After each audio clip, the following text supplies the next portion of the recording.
All right, everyone, thank you for coming out. Welcome to the Cover6 Security Operations Center Analyst Fundamentals webinar.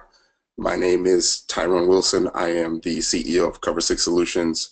Normally, we have this in person, but tonight we're going to do a webinar. Originally, this was going to be DC Meetup 1712, the SOC Analyst Fundamentals. But we're going to have it here tonight. So let me tell you a little bit about myself. I am a 21-year military vet, 20 years in IT.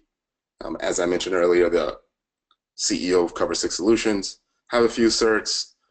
I am also an OSCP candidate, if anyone knows about that cert. It could be very, very tough. Father, it's one of the reasons why I do this. Tinkerer, of course, and a passionate educator. By trade, I consider myself a network intrusion analyst. Right? I've worked in many of the agencies here in the area. I've been in DC for about 16 or 17 years. I've worked at the Information Operations Security Command as an Army reservist. I've worked at the Department of Energy. I've worked at the FBI. I've done some commercial work, doing some pen testing, and also as an analyst. One of my first analyst jobs, I was an analyst at JTF-GNO, which is now US Cybercom. I loved it so much I was able to work my way up to being the Fusion Cell team lead. And it was at that position, right, which gave me, the opportunity and the drive to create a meetup group. And the reason why the meetup group was created was, we would always complain about users while we were, looking at traffic and looking at incidents and looking at logs. So what I wanted to do was create a group to educate the users in hopes that, that education would trickle up and make our jobs easier. So, 5 years later, I had no idea that this would happen, but we ended up being the world's largest cybersecurity meetup group, and we have a tremendous influence here in the DC area. Our success has allowed us to expand to Boston, Massachusetts, and in Miami, Florida. So for those of you that are in the Boston or Miami group that are here tonight, thank you for showing up. At that, while I was at JTF-GNO, I ended up meeting Vince Jones, who happened to be my manager there. Vince Jones, you'll see, is a very bright individual, does a lot of program management at the SOC, at various agencies, and I'll let him expand on that. Also, tonight, we have Candan, who's the CTO and co-founder of Gnome Shield. Met Candan, I want to say almost 2 years ago. We hit it off very quickly, and we've been trying to put things together ever since. If you are unaware of his meetup group, he also has a meetup group where he does a lot of great technical hands-on training. So definitely check them out. So, the reason why we're here, right? And we want to find out what is a SOC. So first, let me give a huge shout out to Cyberspots, right? I've had the ability to work with some of the folks from there. They have a big event coming up. If you're around, definitely check that out. So the SOC, right? What is it? It's essentially a facility that, combines applications, databases, servers, rule sets, analysts, tools, right? All of this is put together in an effort to identify and mitigate network threats, right? And depending on the amount of funding you get, depending on the amount of managerial and C-staff support, right? Your SOC can be in many different sizes, and they can have many different sections. And we're definitely going to expand on that a little later on as well. So let's talk about some of those sections, right? At the beginning, you would have indicators and warnings. You have the incident handling and response, malware and forensics, intel, fusion, which is the section that kind of brings that all together and reports on that and shares all of that information. And then the watch for, which would be the section to kind of report that information to other agencies. So why do we need SOC fundamentals? Why do we need SOC analysts out there? Why the need for all of this, right?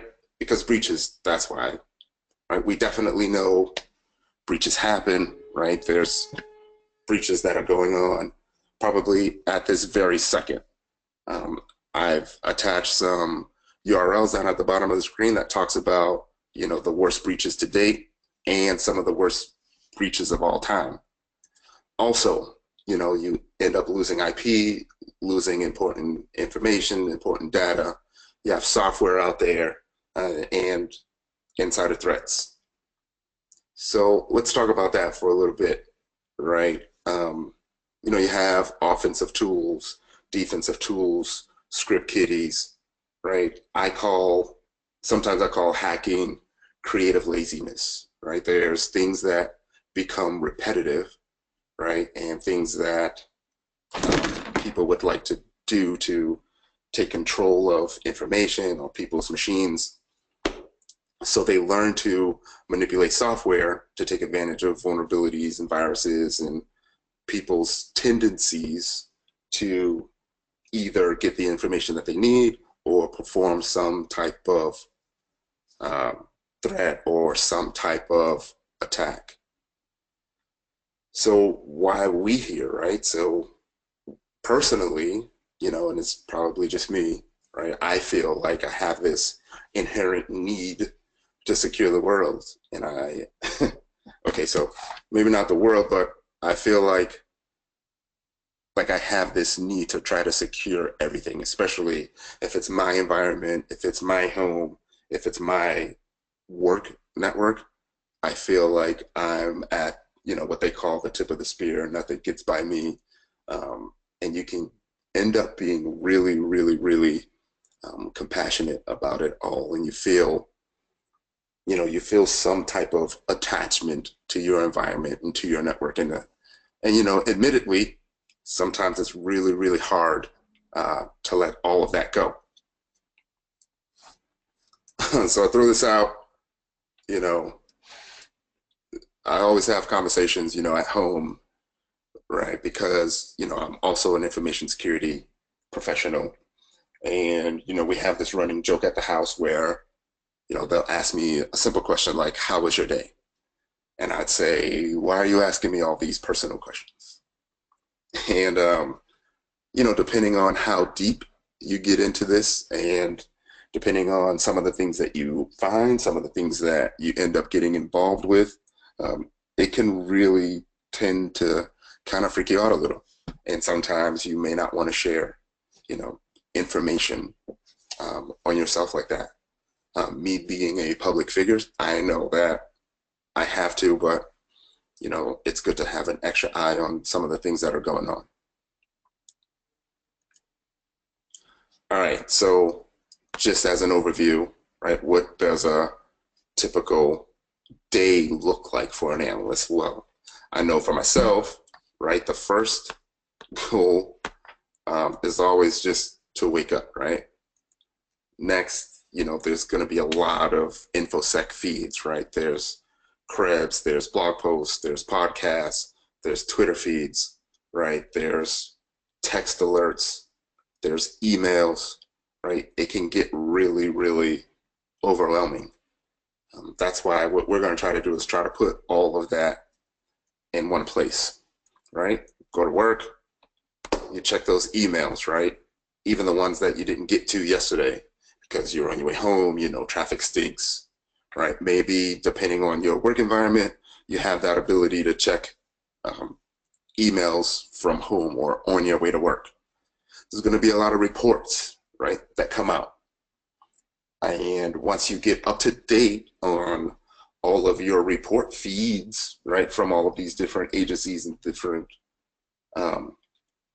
tools, right, you'll always want to stay up to date. That way, if anything new comes out, because you've been working at this for quite some time, you'll know when you see a new IP address or a new name or a new indicator, right?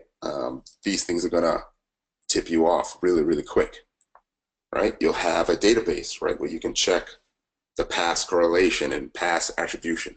And this is not gonna happen overnight, right? This takes time, right, to build that institutional knowledge of your network and what's going on. If anything new that comes out, you want to ensure that you update this indicator database that you have. And by all means, you should have some type of database entity where you can check and see if there's any attribution either to some malicious actors, to a malicious group, to some type of malicious software. You want to try to attribute it to something. And I know, back in my work environment, there's sometimes this back and forth about the importance of attribution. I know, sometimes my stance is just to address what happens, right? And not really take that time to try to figure out who did it or why they did it, right? Just get your problem, identify the problem, and mitigate it. And one of the last things that you want to do is find a way to distribute that out to the community, right? With the feeds that we just talked about earlier. And what's going to happen is the more that you communicate with analysts from different agencies, you guys will become really, really good friends. And to kind of touch on that, we think about, the folks that were in that original, we call it the computer farm at JTF GNO. And because of the way the industry is, almost every single one of those people that were in that cubicle farm is doing really, really great things today. And then you'll do this over and over and over and over again. If you can explain the process of, being an analyst, right? And I'm sure Vince will touch on this later. Then, if you can just explain it properly in an interview, chances are you'll get that job.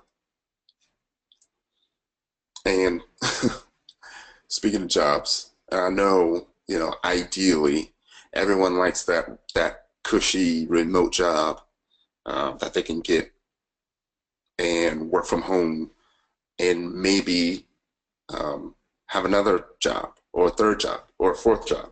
I've seen that plenty of times. What I want to say is just don't take advantage of that. Stay professional. Don't ruin that for someone else who may actually need to have a remote job to take care of family obligations and such. So why you, right? There is a major shortage in true cyber talent. I can't stress this enough. It's one of the reasons why I'm always trying to educate the masses. I'm always trying to find folks that need to be educated. I feel like there's definitely a war going on, a cyber war going on, and I know that it sounds cliche, but I've seen it, I've been a part of it. It's happening, and I don't want to freak you out or scare you. You probably know this already, but it is definitely happening. Also I emphasize true cyber talent.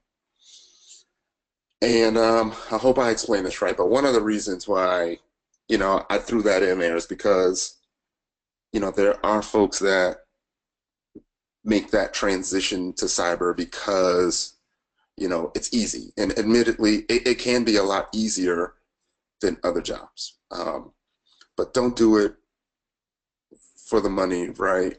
I try to find folks that are passionate about it. You can ask them a simple question like, what does your home network look like? And, you know, if they're willing to break things and get an extra router and install some software and install pfSense and look at some VMs and do some testing, then, you know, they may be truly invested in it, right? They may get that passion. They may find something that they love, like coding or you know, anything else on the defensive side or offensive side. And that's kind of what I mean by true cyber talent. Someone needs to fill this gap, right? I really don't think that it's going to happen anytime soon with all of the, you know, the jobs that need to be filled, but I am definitely going to do my part to try to make that happen. I know a bunch of other people who are also doing their part to make that happen. If I can, I'll try to connect you with as many people as I possibly can. Also, you know, I talked about that transition being short. You know, I don't want to lead you, you know, to the wrong direction on this. When I say short, I just mean that, you know, sometimes, you know, you can study for 2 weeks, pass a certification, and then use that certification to get a job. You may not necessarily be good at that job, but you still got the job. And I always felt like your job is to be good at your job. So no matter what that is, make sure that you're putting in that effort to make yourself better every day. And that takes self-study, that takes some type of having an online platform so so you can be seen by other folks in the world, maybe. It doesn't have to be with your own name. You can have an alias. Also, give back to the community, right? Create a video series, create a blog, give back to some schools, give back to the folks that aren't where you are because you were there at some point. And it takes a lot of time to be really good, right? There are folks that have been in the industry 15, 20, 30 years and still feel like they're missing something, right? They still feel like there's a lot to learn. And that's because it is, right? I still feel that way. I'll go somewhere and folks will mention a new phrase or a new tool and I feel like I have to go research that. And that's what's going to happen. What will happen is like you'll start to develop that passion and you won't want to waste time anymore. I know I used to hate commutes, but then I realized that my commutes give me time to listen to a podcast, or my commutes give me time to read a book or get an audio book or something. You're only going to help yourself, right, by doing all this. And, you know, that's about all I have for right now. Like I said earlier, we have Vince Jones coming up, who's going to talk about SOC Analyst fundamentals from a program manager perspective, right? I'm sure he'll talk about some of the things that he looks for as a manager, what it takes to get the job. And you know, what can happen at the workplace. So with that being said, I want to thank you all for coming out, and I will hand this over to Vince. Vince, are you there? I'm here. Can you hear me? Yes, I can. Like I said, everyone, feel free to get acquainted with the GoToWebinar control panel. I want to reiterate that in the follow-up email, you will get a link to the Cover6 page with all of this information will be held. Also, the videos for this presentation as well. Vince, I am now handing over control to yourself. And thank you.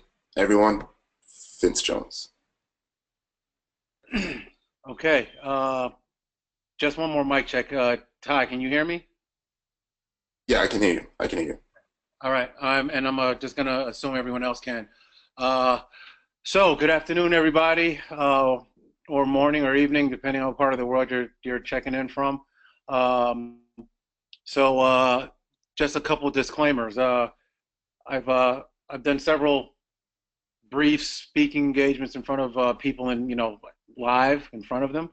Um, and that's always helped me because you get the head nods or you get the frown or you get some something you can look at to get feedback of is this making sense or it's not, am I getting through or is it not, am I talking beneath you, am I talking above you, like, so this is different for me. So what I would ask is, I believe there's some sort of a question screen that can come up if you have any questions. We can utilize that. But if you have any feedback that you want to give Ty after this to let, kind of give some good feedback or ask additional questions or whatever, please feel free. Former Marine, my skin is extremely thick, and I will not be offended at all. So that being said, so that's the first disclaimer, actually. Second disclaimer is I do my best to be a professional, but I am a Marine, and so occasionally when I'm passionate about something, a curse word may slip out here and there. I'm going to do my best to refrain, but I hope not to offend anybody greatly, and that the information I have is going to be useful. In the environment that we work in, you have varying levels of expertise. I've been in a briefing environment where you've got a bunch of seasoned cyber professionals, and the brief is about what is a spear phishing email. And nobody's paying attention, because everybody's like, we've been there, done that, so like this is not what we need. So I'm basing a lot of what I'm going to be talking about on the ideas and concepts that a lot of you are new to this industry, or trying to break into this industry. But again, if I am talking about things that are, old hat to you, just please forgive me, bear with me, and hopefully you'll get something out of what I've got. So, that being said, I'll start with myself. Don't want to go all the way back, but we'll go back to my days in the Marine Corps. I served 8 years in the Marine Corps. 6 of those years was as an O231, which is a all-source intel analyst. Had nothing to do with any sort of network security, cybersecurity, cyber intel. I was tracking actual real personnel, real people, and weather, enemy terrain. How well are their pilots trained? How many hours do they fly a year? What of their surface-to-air missiles can touch our aircraft? What vegetation is good to eat if you fall in country? Where are the friendlies? Where are the bad guys? Where are the safe areas? All of that good stuff. But the last 2 years in the Marine Corps, they stood up what's now called the MCNOSC, which is the Marine Corps Network Security Operations Command. And when you have official command in the Marine Corps, you get a 1-shop, a 2-shop, and a 3-shop to start off with. And so they gathered 3 Intel Marines and said, this is the Intel shop. Had no idea what I was doing there or why I was there. I just wanted to, help our guys, our operators, be able to conduct their missions and get as much information on the enemy as possible. What I didn't realize is that, kind of like what Tyrone alluded to, is that there's a cyber war going on, and there are those same attributes can be applied to the cyber threat as well. And so the Marine Corps sent me to 0651 school, which is basically data systems, data administrator, sysadmin. Learned the ones and zeros, and then after that, it literally was all hands on. Continue to improve and sharpen my intel analytic skills, but at the same time, learning why port 53 is important, learning why certain protocols are important, learning what a spear phishing email is, what headers are, like everything, and bringing those 2 worlds together has been a challenge throughout our community in general. You know, do you take an intel guy and make him a cyber guy? Do you take a cyber guy and teach him how to do intel? And so that argument still rages on, and you know there are varying opinions and ideas, but I happen to be the former. I happen to be the intel guy that became the cyber weenie. But I got out of the Marine Corps in 2005, and from there I've been at varying levels of contractor, government support, consultation, I guess you could call it. My first stop was at JTF and that is I was one of the members of the team that helped with the transition going from JTF Joint Task Force Global Network Operations, to United States Cyber Command. Any of you in the military knows that a joint task force is something that comes together to fix a problem and then they go away. When they realized that this was not going away, they took further steps. The government, military, DoD took further steps to make it a permanent institution. So I've done JTF Cyber Command. I've worked at DIA. I've also worked at Department of Justice SOC, and most recently I'm on my second tour at the Pentagon, leading the fusion team at the Pentagon Computer Incident Response Team. My first go around there, I was the SOC manager, and I was a SOC manager at Department of Justice as well, and I was also the operations manager up at Cyber Command. So so managing is something I've got a pretty good grasp on. You'll find the more you manage, unfortunately, the quicker your technical skills start to go away, because you're busy doing a variety of things that I'm going to be talking to you guys about, as opposed to actually hunting for bad guys, stopping the threat, mitigating the threat, identifying, getting attribution, digging into Wireshark and looking at PCAP and looking at NetFlow and all the real fun stuff that the techie guys love to do. As you become a manager, it's very difficult to continue that. So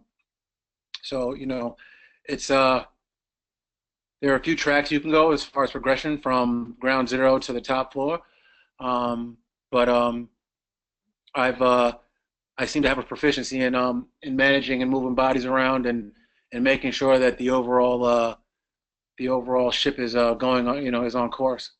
So that's pretty much my background.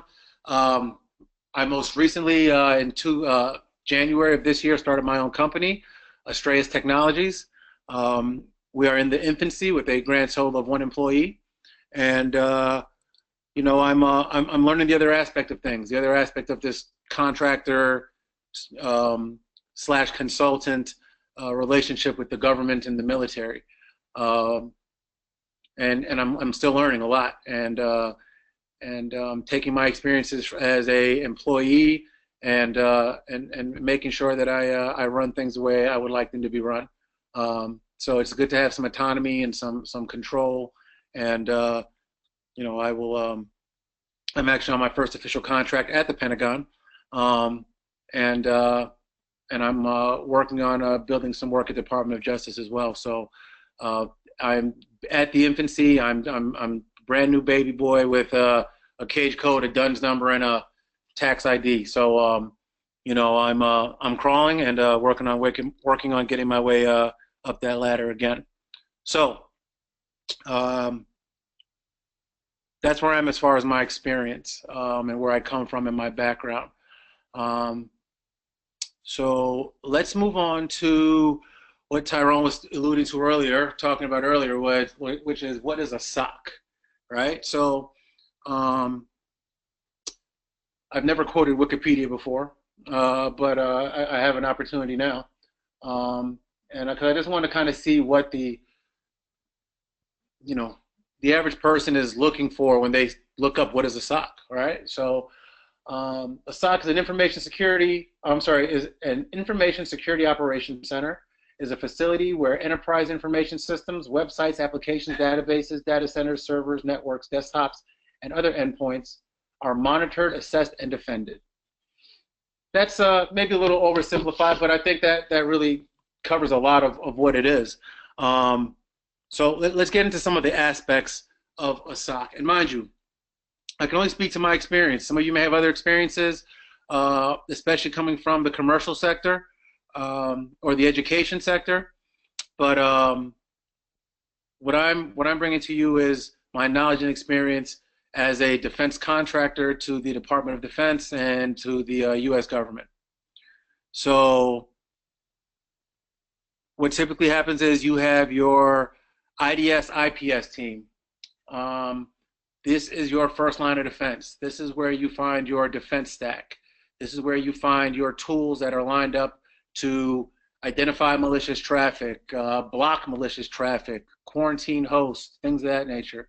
That is your first line of defense. Everything after that does not matter one bit unless that part is in line and working. One concept that's being pushed lately, which has always been around, but just kind of being verbalized a little bit more, is the concept of people, processes, and tools. You need those three things to be running on all cylinders for your SOC to work. You could have the right people, but if they don't have the tools to operate and the process to follow, what's the point? You could have awesome tools and have people that don't know what to do with them or how to use them.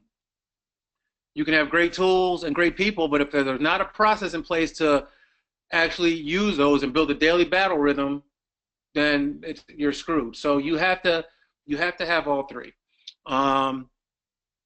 So again, that first line of defense, IDS, IPS, is your first layer of defense. Next, your incident handlers / incident responders. Within cyber, there have been so many catchphrases: APT, spear phishing, whaling. Like it's just all it's cool, right? It's stuff that people use to sell gadgets and sell tools and sell services and to sound good in meetings. But you know, it has its place. And I would say that the incident handler / incident responder is next in that line of importance. They're the person that's taking the information that that initial line of defense, your IDS, IPS has, and starts doing a little additional digging, right? So, for instance, at the Pentagon, the gentlemen that work for within IDS, IPS, they do the initial triage of traffic. They're the first line of defense to look at the traffic and say, something doesn't look right. I'm going to package this up, give a quick summary of it, and pass it over to the incident handlers. Incident handlers will take that and then start doing some digging and start doing the homework and start looking into, okay, where did this go to? Where did it come from? What's the history behind it? What's malicious within this link? These are our guys that are taking malicious links within emails or suspicious traffic or malware or attachments and opening it up in an open environment like what we call blacknet, and let the malware run. Do what it was intended to do and see what happens. See what IOCs, another nice catchphrase, indicators of compromise. See what other indicators of compromise you can identify. Have I identified a bad guy IP address? Have I identified a bad email address? Have I identified a malicious command and control domain, or C2 domain as they call it? They're the ones doing all that work, and then they need to come up at some point with a solution. Do we have to do additional analysis on the hard drive?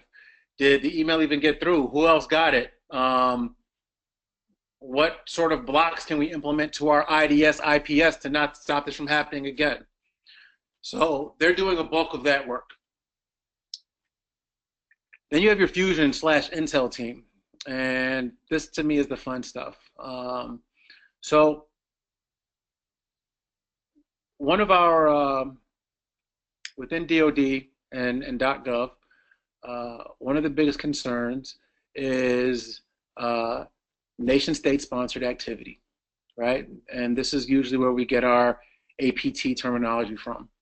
And these are, Gone are the days of somebody, forging a passport, making their way into the U.S., finding some simple job within the Pentagon somehow, uh, acting like they're sweeping and walking with their back towards the door and sliding into a secure room and taking pictures of files, the stuff you see in movies, and some of the stuff that actually used to occur, or or creating a persona and going to meet people at a bar, and and getting information from it. That stuff still happens, but it's a lot less frequently. Why? Because why spend the resources doing that when I can send you an email, you open it, make it like it's coming from somebody else, you click on a link, I get remote access to your computer. Now I can move laterally. Now I'm digging information, and now I've gotten the information I wanted from the comfort of my own country. So APT, nation state sponsored activity, is probably one of the more prevalent concerns within DoD and .gov. That being the case, as an intel or fusion analyst, my job is to know the enemy, know how they think, know how they operate, know what time of day that they work, know their tendencies, know who they like to target, know what methodologies they use. Another catchphrase, TTPs. And it's so funny, a lot of these phrases and terms are not cyber related. I think cyber kind of stole them because I've used them as an intel analyst before I knew anything about ones and zeros. TTPs, tactic, techniques, and procedures. What tactics, techniques, and procedures are the bad guys using to do what they do? Command and control. Command and control is not a cyber thing. Command and control is what anyone uses, to have command and control of information, to have command and control of an asset. But it's become a very cyberish term, and so Intel looks at all of the cases and the work that the incident handlers are doing, and starts coding attribution to mitigation. So let's find out who's doing it. Let's find out based off, what information that we've gathered, what information we have, can we determine who's getting into the network, why are they trying to get into the network, how often are they trying to get into the network, who are they targeting specifically, things of that nature. So being that that's the primary focus for our operators as far as the adversary, that's what we focus on as the Fusion/Intel shop. And once we discuss mitigation, once we get to mitigation and can speak to TTPs, we can speak of ways to stop them. We can speak of ways to, okay, this is the tactic that they're using. Here is a counter tactic that will stop that. But then guess what?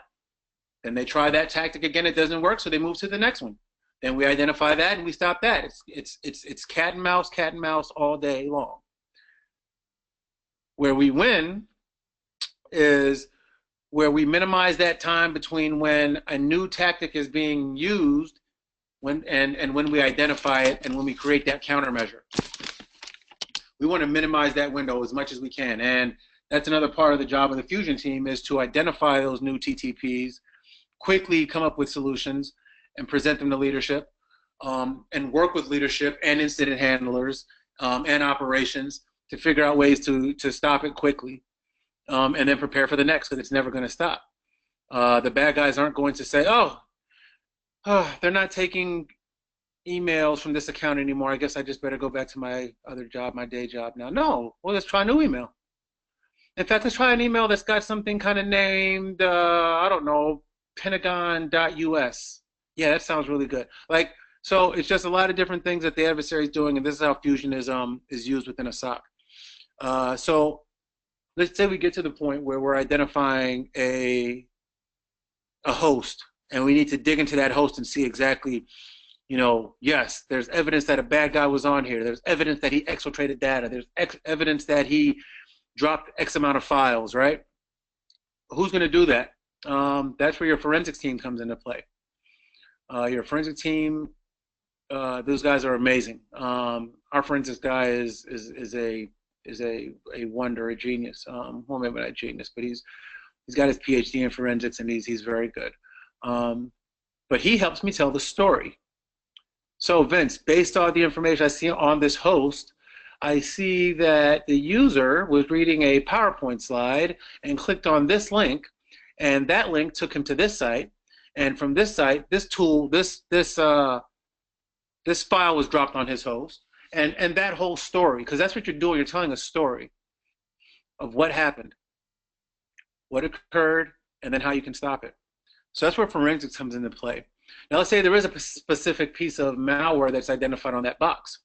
We need to know what that malware does. We need to know the details behind that malware. We need to dig inside of that piece of malware and find out everything we can. Maybe we could find out, maybe the author was a little cocky and put his name somewhere in there, or maybe there is a footprint somewhere in there that can help us identify who it is, or it's almost like detective work, right? So does this piece of malware have same attributes as some other malware going other places? Oh, are those the same author? So that's where your reverse engineers come in. They take that malware, they chop it up, they reverse it, they decompile it, and they find out exactly what it was meant to do, what indicators you can find within there, what its intent was, and from that we can pull between the work of the fusion team, the forensics team, the RE team, and the incident handlers. Collectively, we come up with solutions that are going to, again, mitigate this threat, confirm the activity, deny the activity, whatever it may be. And then you have your NDWOs, or your Network Defense Watch Officers. Depending on the place you go, some places don't consider this part of the SOC. I do, for the fact that they are my communications hub. If I have a bunch of little mini networks underneath me and I have a couple big bosses on top of me, then I have to communicate to them what's going on. If I have 10 different networks that I'm providing security for, and I do analysis on one of those networks and identified a bunch of IOCs and TTPs, what am I going to do with that? Am I just going to protect that one network? No. Let's get ahead of the problem. So let's communicate this information out to the other 9. Let's communicate this up to our tier 1. So, and again, I don't know what anybody's experience or knowledge level is. So within DoD, you have different tiers, right? You have your tier 1 entities, which are like your new cyber command. You have your tier 2s, which are like where I'm at, and then you have your tier 3s, which are more regional. Local. And so somebody's always answering to somebody. Tier 1 is waiting for answers from tier 2. Tier 2 is waiting for answers from tier 3. Tier 3 has to respond back to tier 2, and tier 2 has to report those findings to tier 1. Everybody needs to stay on the same page. Everybody needs to be in sync, right? So your NDWO is the people that I know the right people to talk to get information. I know the right people to talk to at tier 1. I know the people to talk to at tier 3, and they keep us all on the same page. So between IH, Fusion, Forensics, RE, IDS, and NDWO, it makes for a pretty powerful, potentially powerful team. If you have the right people, tools, and processes in place for each one of those. In a traditional SOC, you have a very open environment. Ideally, you want everyone co-located. You don't want to have analyst Johnny the analyst have a question for IDS and have to get up out of his seat, walk across the other side of the building, ask the question, then come back, and then go to work. Yeah, first world problems, right? Oh no, across the building. But in the span of a day, it hinders productivity. It hinders the fluidity of working in your battle rhythm. And it makes it difficult for those sections to talk. Everybody's got to be talking. Everybody's got to be on the same page.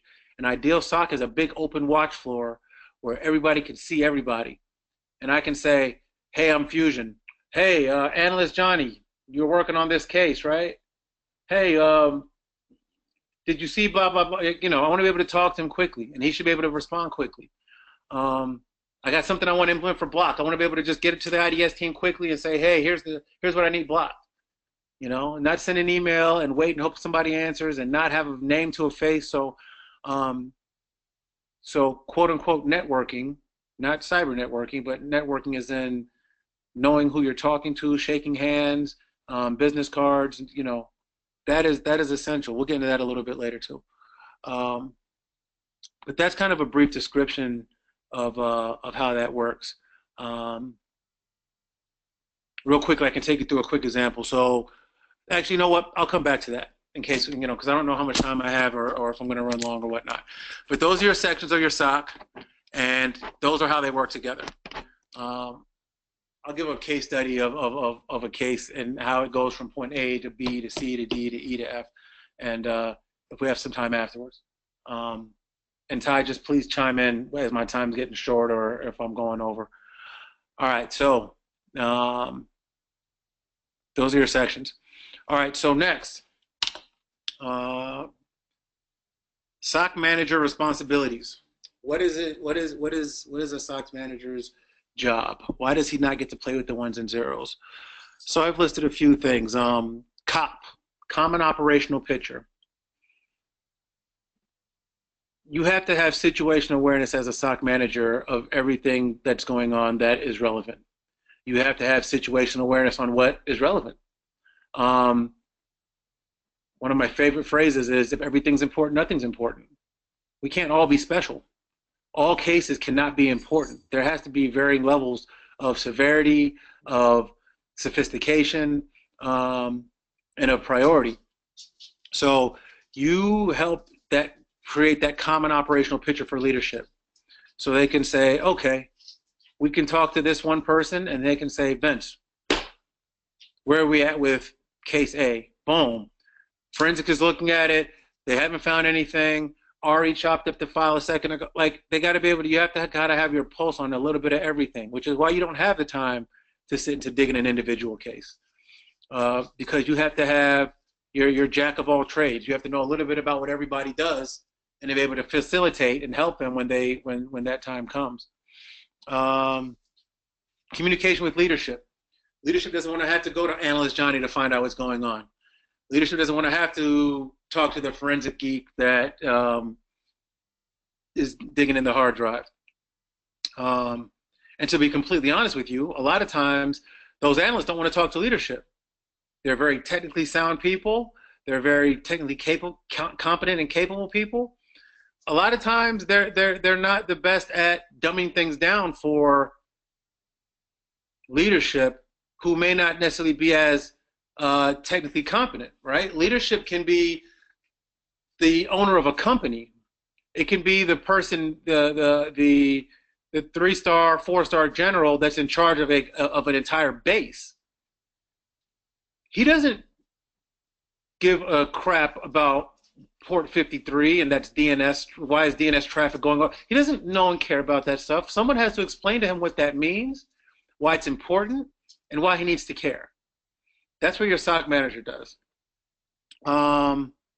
Scheduling. Most SOCs are 24/7, right? You got people, 8-hour day shift is 6 to 2, 2 to 10, 10 to 6. Monday through Monday. 7 days a week, 24 hours a day, 365 days a year, right? People have leave. People want breaks. People want vacation. People want PTO. People get fired. People quit. People find new jobs.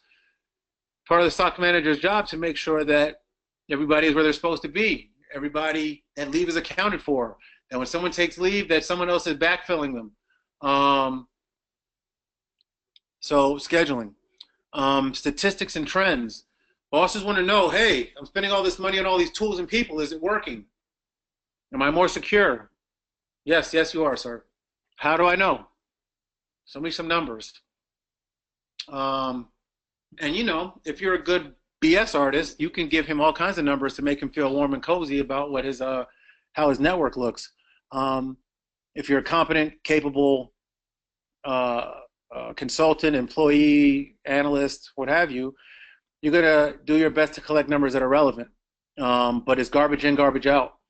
If what the IDS team is producing and what incident handlers are working on and what forensics, I mean not forensics, fusion is doing for mitigation and attribution, and if everybody's not doing things correctly, numbers aren't going to be accurate, and inaccurate numbers results in inaccurate analysis and assessments.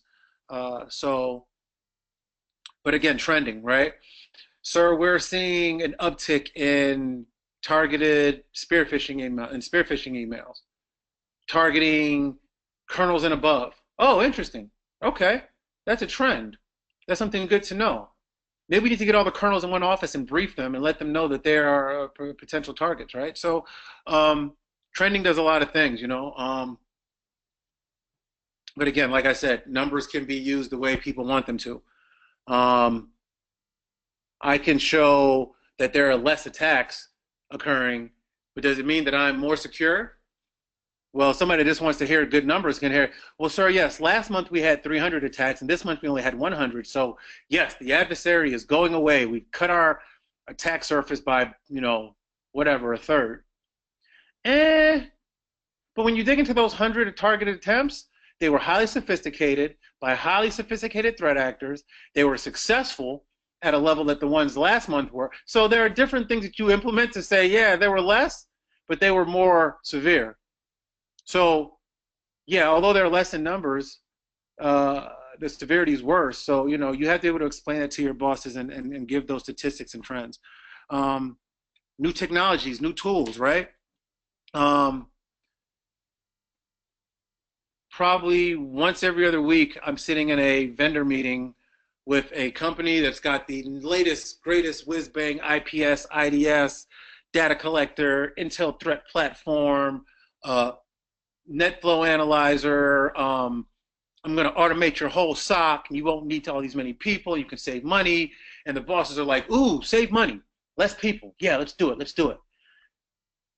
They're leaning on the expertise of your SOC managers and some of your senior analysts to say, yeah, this tool sucks.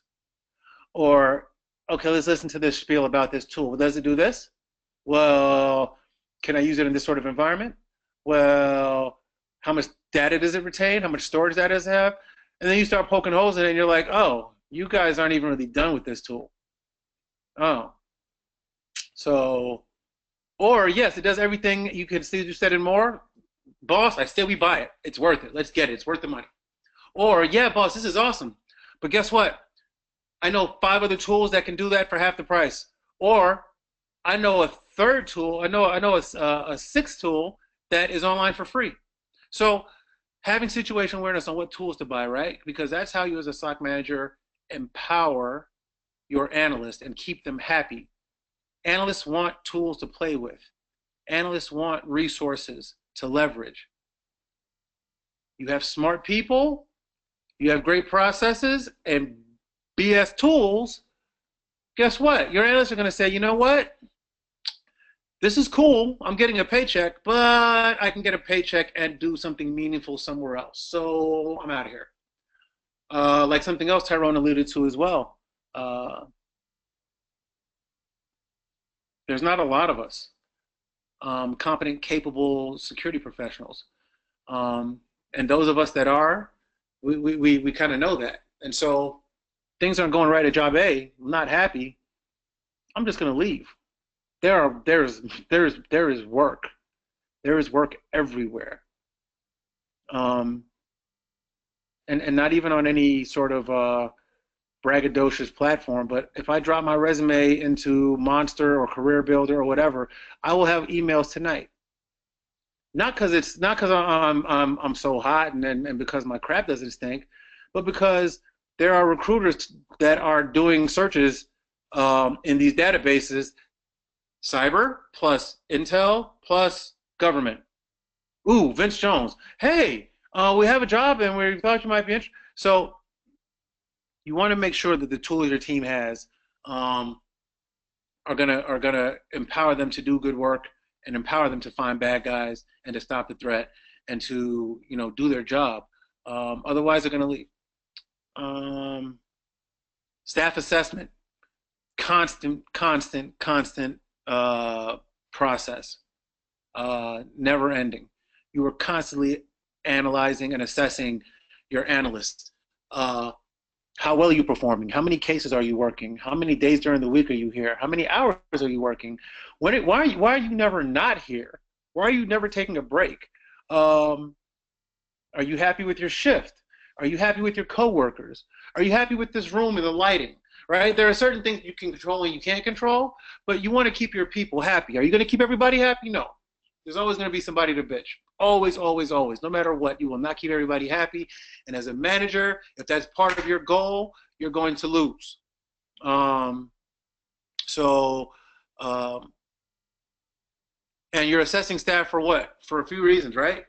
You want to find weak links.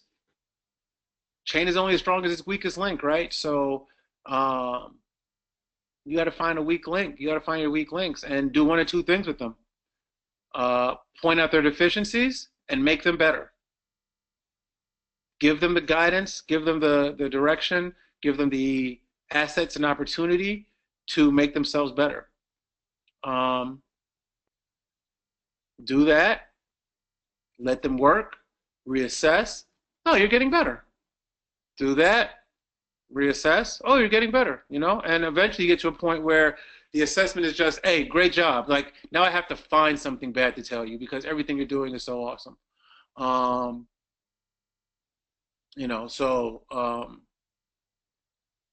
yeah, that never ends. Oh, and it's either get better or get out. Analyst Johnny, you're doing A, B, and C wrong. Here's a plan for improvement. We'll reassess in 45 days or 60 days. 60 days comes. I look at your cases again. Same crap, different day. You understood what I told you? You understood what needs to be done? Okay. Another, more time passes. And your threshold is based on you and your customer a little bit, but your threshold is based on you. Some people are just not built for this work, but they have a clearance and a couple certs behind their names. And so they look attractive to recruiters. And they look attractive to staffers who are like, we have to be FOC by this date.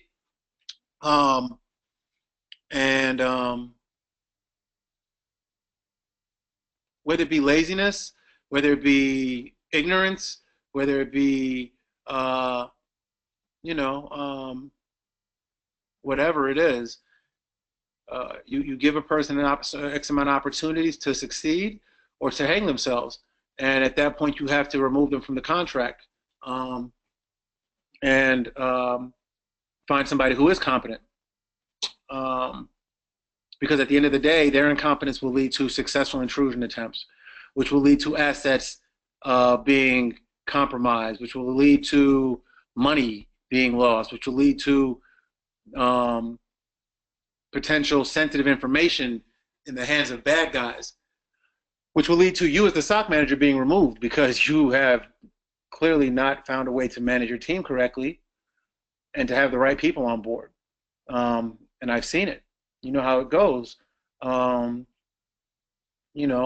Company X has a huge data exfil because there was some chump analyst on shift that wasn't paying attention, wasn't reading logs, wasn't doing their job. When the company board comes together to figure out who the hell do we get rid of, it's not the little analyst. They may get rid of them. But then they say, who is the manager? Who's in charge of this guy? Who's managing this SOC? Who allowed this guy to be here? You?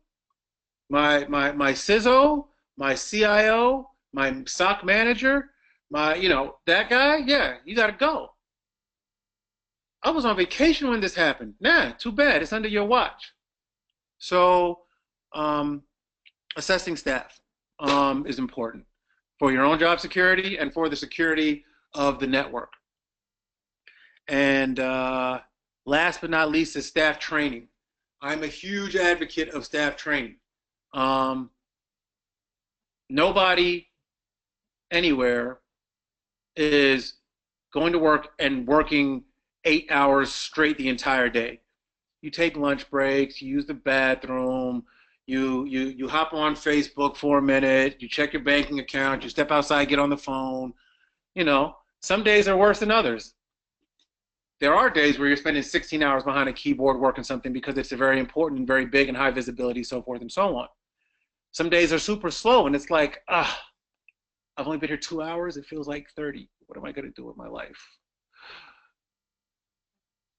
I give my analysts the opportunity to study. If things are slow and work is done, you're working on a certification, work on it at work. You getting better is making this shot better, which is making me look better, which is making you look better. I have a thing, you know, with any analyst that's ever worked for me, I always tell them, I want you leaving here better, more capable, more trained, more certed up than what you were when you got here. I want you to leave here and be a killer, a straight killer when it comes to this work. Because when you go somewhere else and kick ass and take names, they're going to be like, where'd he come from? Oh, okay. Because our name is all we have, guys. Your name, your reputation is all you have. And I'll get into that a little bit too. But train your staff, right? They need to go take a boot camp class for a cert. Let them go. All right? They want to go plus up on school and do what you can to support that. They are going to respect you and be loyal to you at the end of the day because of that. It's not always about a paycheck. I've had analysts that I could not afford to give pay increases to, but I was able to get them additional training and get certed up and let them take the time to do it and charge hours to the contract because I'm networking and I'm talking with leadership and they trust me and they trust that what I'm saying is going to make for better analysts, which make for better results of work, which make for a more secure network, which makes the bosses happy.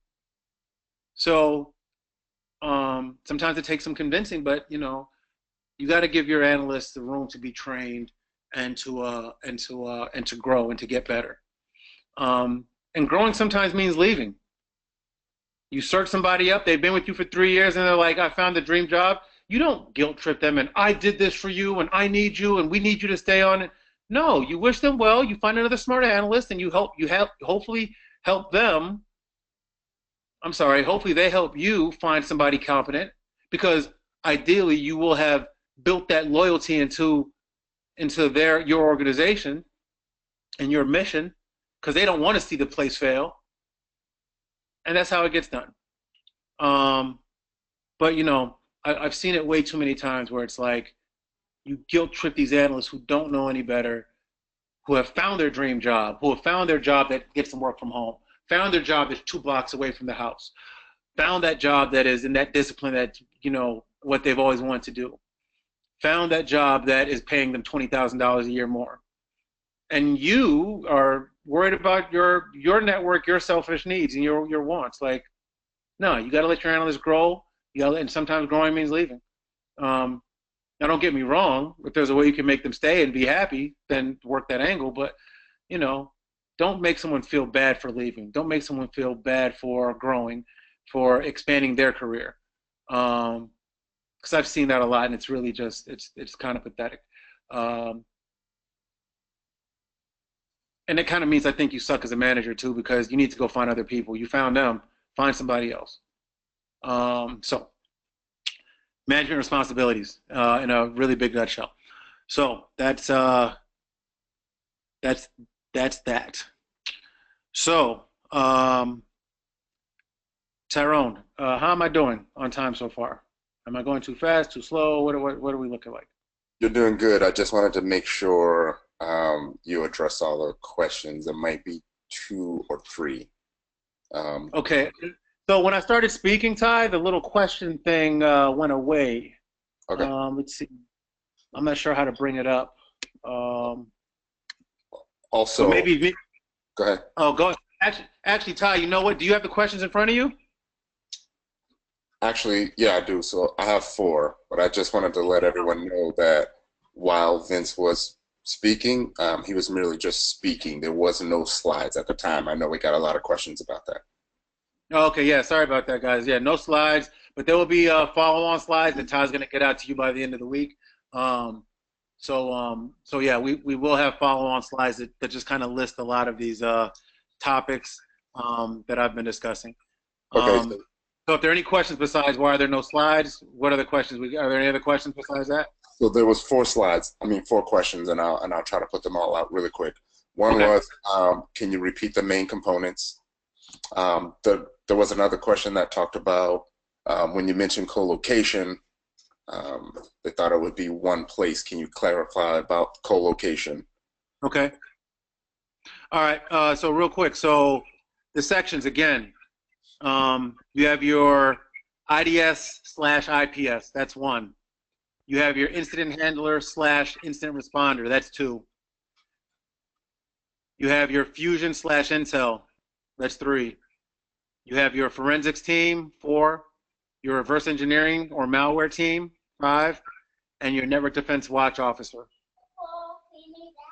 Now, mind you, that breakup can vary in different places. Some people don't consider NDWO part of the SOC. Some people have the RE and forensics team lumped into one group. But that function is still going to be there, regardless of how the breakdown is. That function, that core function, will still be there.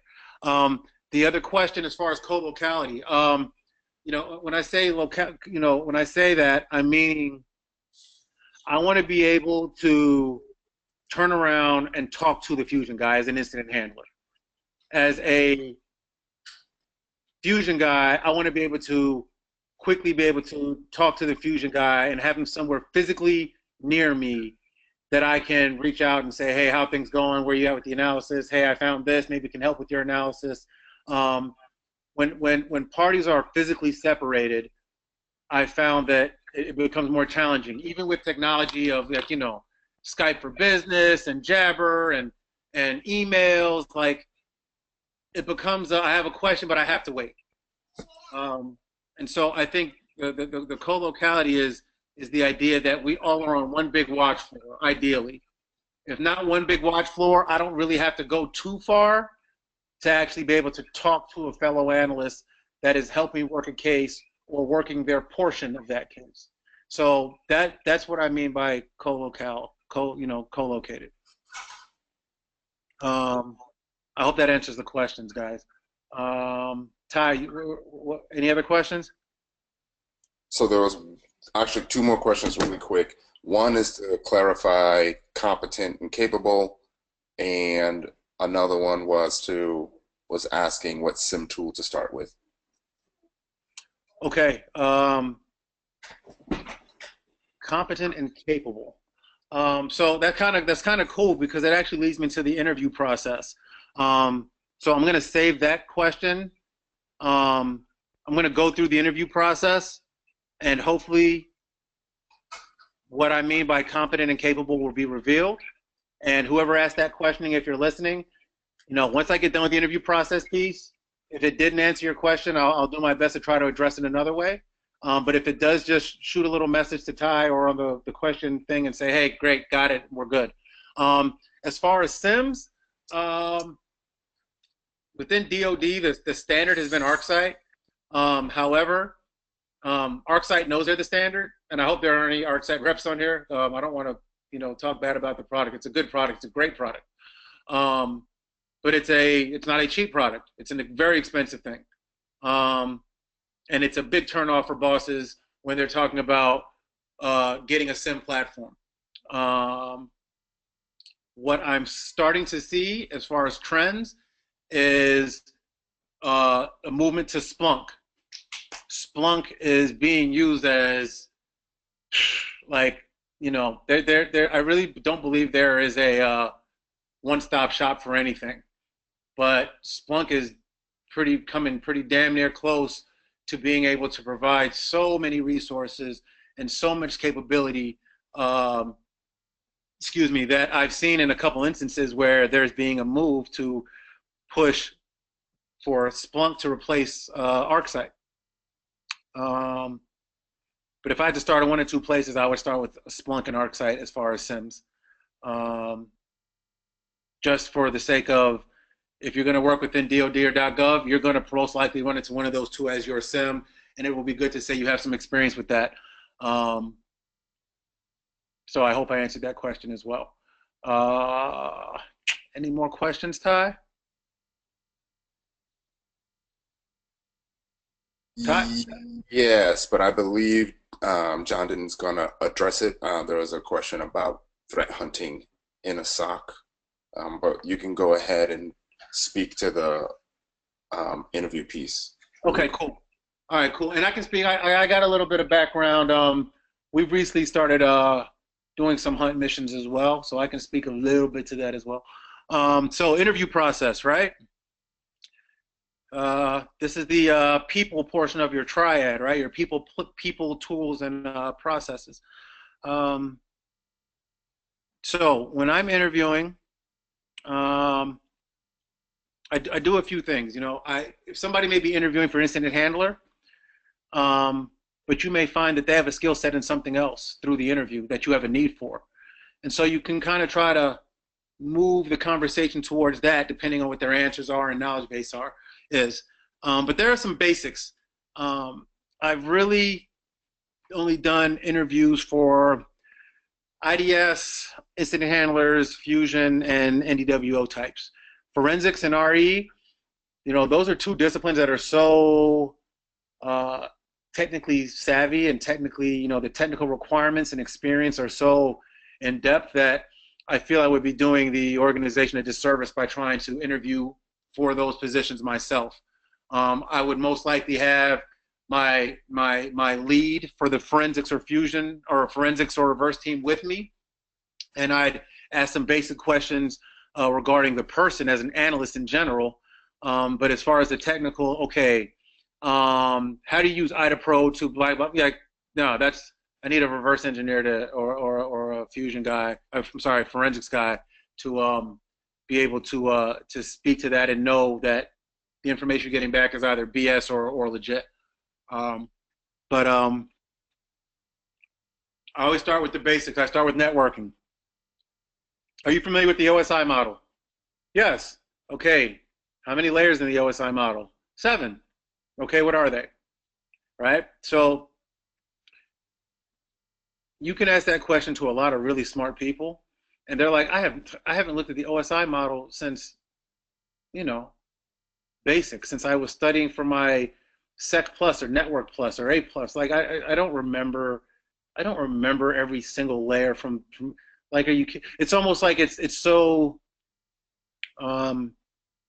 basic, and you've gone so far beyond that you don't know. However, I found it to be a very good start off question, because regardless how smart you are, you should be able to speak to one of 7 layers, at least.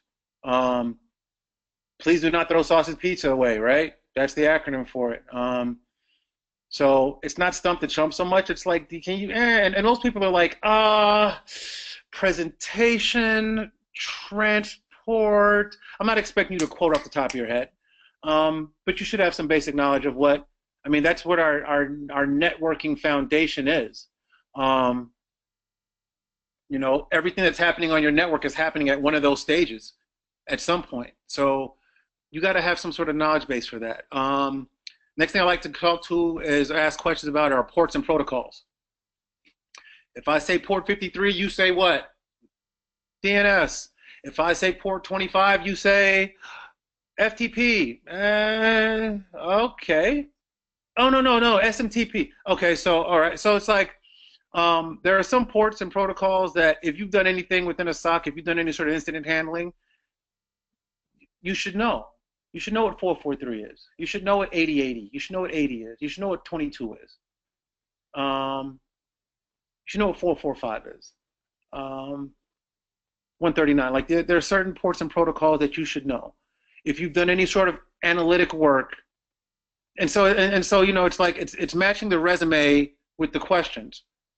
Don't tell me on your resume that you've got 15 years experience as a senior SOC incident handler, but I asked you what is port 53 associated with, and you're like, oh, it's been so long. I'm like, are you kidding me? It's been so long? No. You're either a manager somewhere else and you haven't looked at the ones and zeros in quite some time, as your resume says, or you're maybe blowing smoke up my ass. Either way, it's a small way for me to start digging into, like, okay, what do you really know and what you don't know? How much incident handling have you done? How much fusion have you done?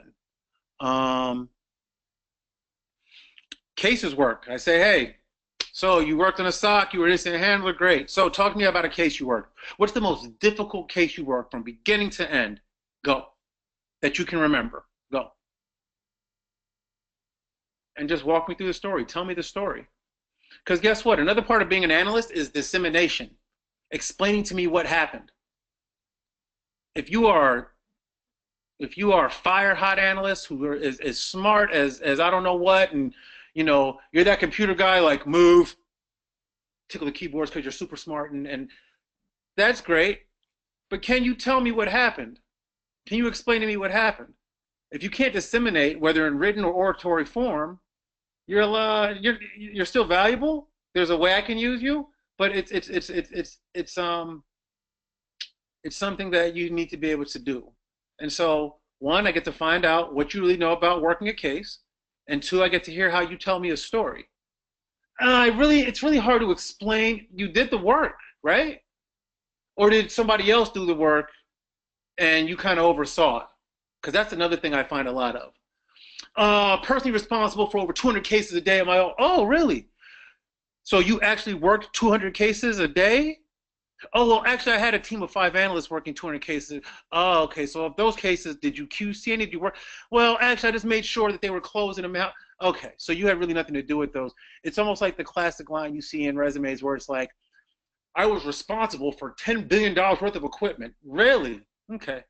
So the equipment is worth $10 million, $10 billion, but you had to make sure the door was locked at the end of the day every day. So what you put on your resume is that you were personally responsible for $10 billion worth of equipment, right? Like, so, another kind of takeaway, if you can't speak to it, if you didn't do it, do not put it on your resume. Don't. You may get by the recruiter. You may even get by the first level supervisor that goes through it. You are not going to get by the actual analysts that are there interviewing you, the senior analyst, the manager. You're not going to get by them, and you're going to waste their time, your time, and everybody else's time. So be truthful on your resume. Be honest on your resume. They're going to verify if you have the certs. They're going to verify your clearance. They're going to verify where you said you worked before. And on top of that, regarding the interview process, again, it's a small community. Whenever I get a resume, I pass it out to 20 friends that do what we do. Not one time has it come back where nobody knows who this person ever is. Somebody always knows that person or knows somebody that knows that person. Bet. Let me get the skinny on him. Let me get the details. Why is he really leaving? Oh, well, we let him go. Oh, why? He kept being late to work. We gave him counseling sessions. We gave him chances, and he would never, ever on time. Great guy, but never on time, and he got me in a lot of trouble. Okay. I'm not even interviewing this guy. I don't give a damn what his resume says. You are a liability. So, small network. Do not burn your bridges. Do not take a dump on somebody's desk and leave because you got a job somewhere else. It will bite you in the ass, I promise you. I've saved several friends from even wasting their time and resources on an interview because I'm like, oh, no. We got rid of this guy because he was sleeping on duty. Nope. I say no. I not just say no, I say hell no. So, it's like 2 to 3 degrees of separation. So don't burn your bridges, guys. Don't leave on bad terms. Don't get walked off site for some crap. We'll go into getting fired later on. So cases work. Tools used. Another favorite question of mine. So in conducting your analysis as an incident handler, what tools do you like to use? What open source tools do you like to use? The most smart ass answer I get is Google. But I get that because there's so much you can find on Google, right?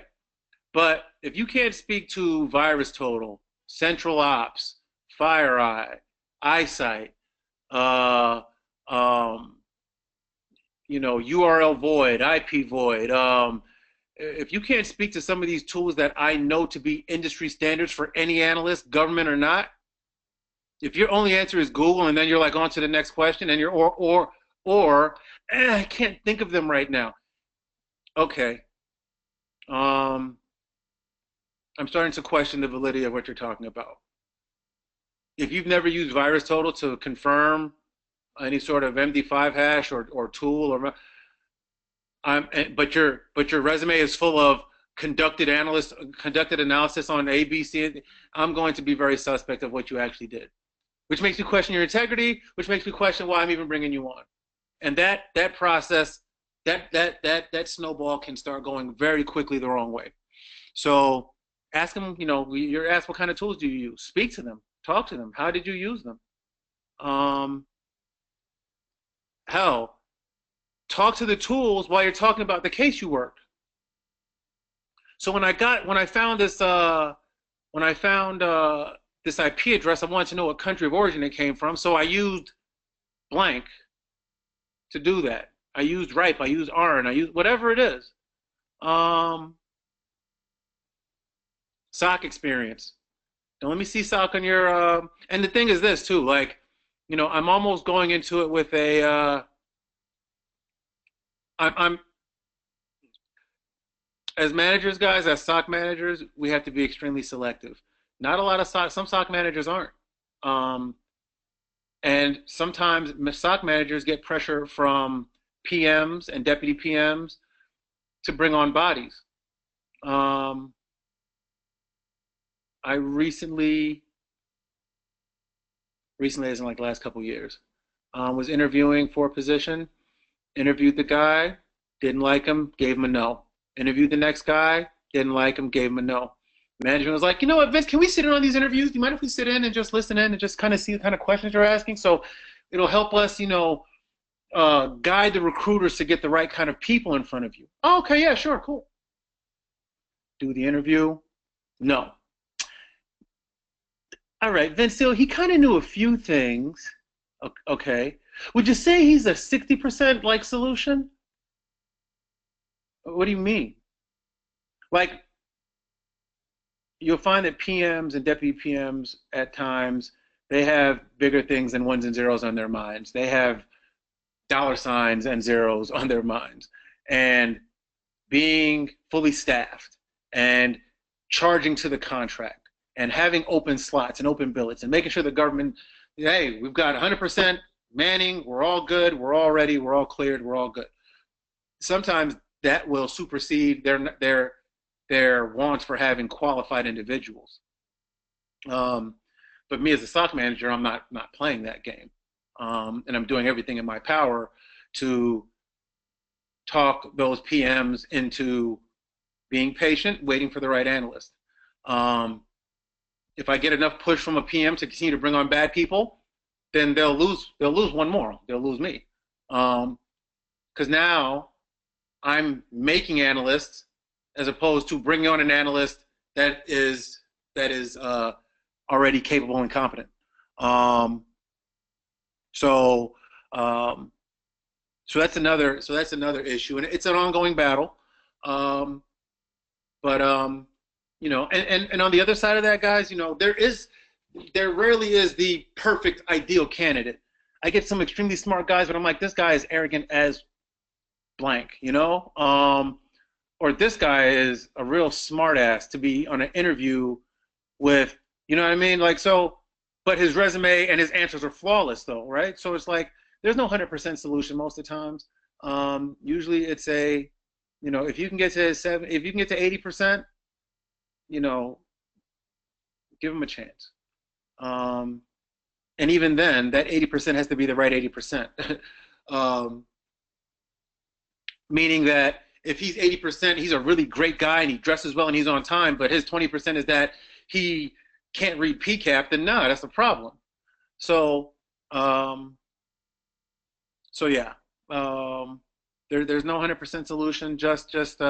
But at the same time, you have to be you have to be the keeper of the keys to the castle. You don't just let anybody in your backyard.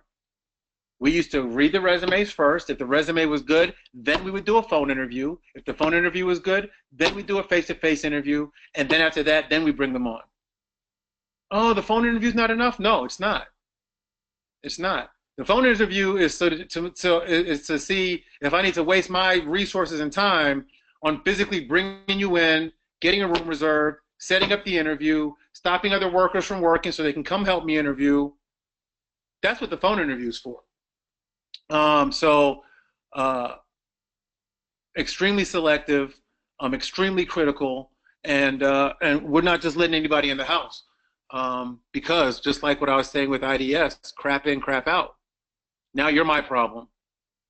Now I have to justify terminating you. Now I have to build a profile on you. Now I have to, and it just it's very labor intensive, resource intensive, and now I'm focused on this one bad apple instead of focused on casework, trends, communication with leadership, scheduling, all the other stuff that the SOC manager is doing. So again, SOC experience, right? Personality is important too. Do you work well with others? Are you argumentative? Do you talk down to people? Can you take criticism? All these little things you can, there are a lot of personality-driven questions that you can ask, and you can find those online, literally. Like, hey, I don't mean to interrupt. No, please. We're at that time right now. Oh, so time's up? I hate to say it, we will be back though. We'll have more. Okay, got it. I'm sorry, guys. It was a pleasure talking to you. I hope I gave you some good insight and some good information. And I actually have more, but we'll get to it next time, hopefully with some slides. And again, feedback's important to me, guys. If I'm going to be doing this, I want to do it right. I want to do it well. So let Tyrone know. Let me know. However, Vince, that sucked and I got nothing out of it, or that was awesome, but I would like to see this, or whatever it is. I have to be respectful, though, but yeah, that's it. Thanks, Ty. I appreciate the opportunity, bro. No problem. Thank you, Vince. As you guys can see, Vince can be really passionate about this. He's very knowledgeable. He's been doing this for a very long time. But with that being said, I'm going to turn this presentation over to Candan. He's currently the presenter now. You should be seeing his slides pop up on the screen very soon to talk more about tools and things of that nature. So everyone, I introduce to you Candan Bolukbas. Hey Tyrone, thank you. I think you all guys can see my screen, right? Tyrone, can you confirm that you can see my screen? Yes, I can see your screen. Okay, perfect. So little bit about NormShield, what we are doing at the end of the presentation, because I don't like the free advertisement. I need to show some value, but I want to introduce myself. So I'm the CTO and the co-founder of NormShield. I have 7+ years of .NET and Python and Objective-C development experience, and more than 8 years of penetration testing and incident response handler. I have a bunch of certificates, including network, offensive certificates like CAH and licensed penetration tester, as well as the hacking forensic investigation, incident handler, and source code analysis and things like that. This is my email address, and Candan Bolukbas is my Twitter handle. So what we're going to go over today is the tools insights, but I wanted to show you the general view of the tools, how these things work, how the SOC actually works, and things like that. And then we're going to go over the details of the tools. So first of all, this is the workflow of SOC, how the things work. So it started with the threat intelligence, vulnerabilities, and things like that. Those goes to the SIEM users or SIEM admin, and also fusion analysis if there is any. And then all goes to some fine-tuning the SIEM tools. And the in-depth analysis are taken care by the level 2 analyst if the level 1 analyst solves the problem. Actually, let me show this first, and then it will be much clearer. So at the very bottom of the security operations center, network administrator or any system engineers sit on. They are not actually a part of a SOC, but you need to sometimes contact with the people. So the first level of the SOC is the tier 1 analyst. Usually they're also general system administrator or maybe the scanning and mapping admins. On top of them, there are the level 2 analysts. So in this level, you may see some other people who is responsible from SIEM tools, incident tool, Intel analysts on vulnerability management. And on top of them, of course, a SOC leader or maybe a malware forensic analyst or maybe the technical lead. So this is how it works. And usually in your network, you expect some tools to capture some stuff between some machines. So for example, you want to see that the unprotected network like internet to your network, you need to see some firewall to monitor what's going on in and out. And also, usually large enterprises keep network intrusion or maybe the full packet capture devices to capture all traffic. So it will be very useful when you are responding to a case. Of course, it's not possible to keep all the traffic forever. Usually it keeps the last 6 months, and then if something is important, then it's replicated to another server to keep it for a longer period. And other tools are inline IPS, intrusion prevention systems. Of course, IDS is another component in this stage who also collects the anomalies. Definitely some of the host intrusion or maybe the network intrusion devices. So you need to see what's going on your machine. That's really helpful if you have an HIPS in your host, because it can collect a lot of indication of compromise for you, so you don't necessarily need to run another IOC collector and things like that. But definitely, if this is the case that you are really suspected in something wrong in that machine, you need to run an IOC collector. And of course, there is an administrator, which is the SOC admin, who is responsible for managing this infrastructure. So in the architecture, it's a little bit crowded screen, but it's easy to understand. Here's the green section is your sources, which means that you collected a lot of event data, logs, IPS, IVS, NetFlow, full packet capture, whatever it is, that all goes to the other level. And also the malware attachments, maybe even the disk image or maybe the memory image of the potentially infected machines goes to the SOC enclave. So in this stage, the main tool is the SIEM tool or maybe the log management. There are small differences between SIEM and log management. I'm going to cover that section too. So these guys are responsible for real-time monitoring, analytics, and of course the correlation. That is the most important one, because you cannot track the hundreds of thousands of events in a day if you are not actively participating in the correlation tools. So another one is the network packet capture stores, malware repositories, and artifact tools repositories. So the other three sections are useful when you have a real case in your hand and you really narrow down your case to some manageable amount. So in that case, you're going to go over the PCAPs and malware repositories, whatever it is. So, and here's the nice trade-off between these tools. So and if you would like to do some actionable stuff, you need to use some high-level products like network intrusion prevention or maybe SIEM, HIPS.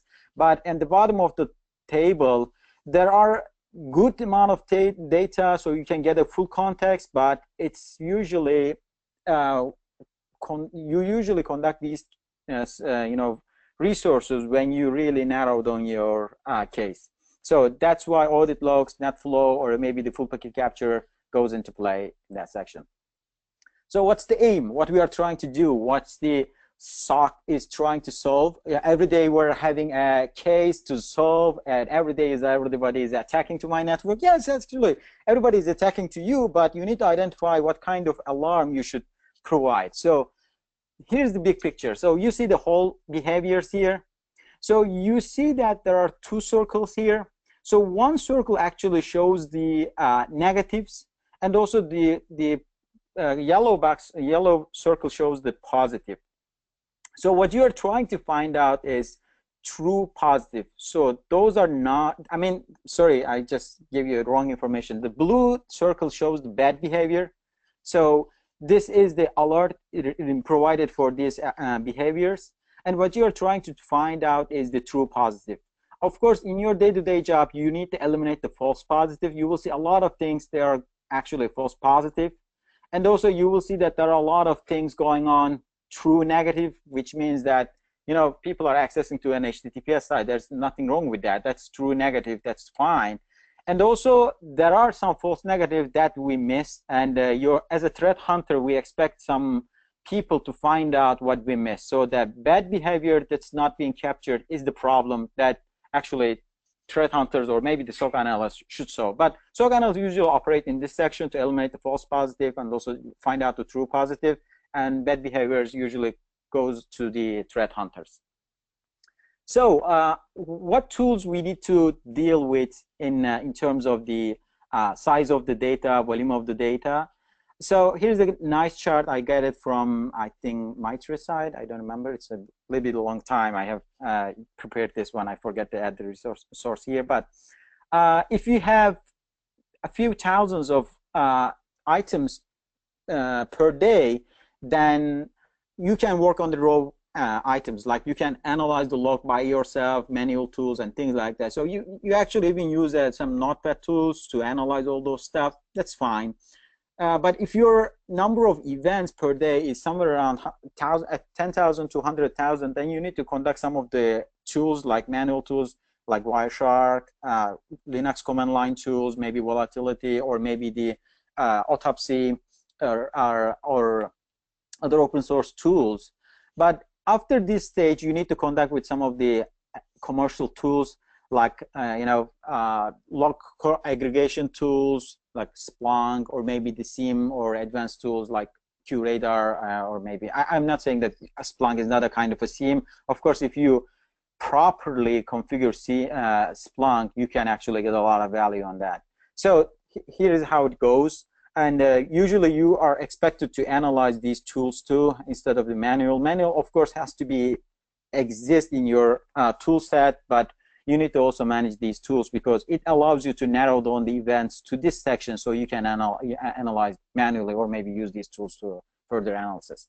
Okay, so I'm not going to go into the details of the SIEM tools, but instead I would like to show you some few examples because I want you guys to get your hands dirty because SOC analysts usually have experience either by yourself or in the work. But if you get these experience in the work, so you're probably underpaid, and that's not a good practice. And also you need to put something in your resume.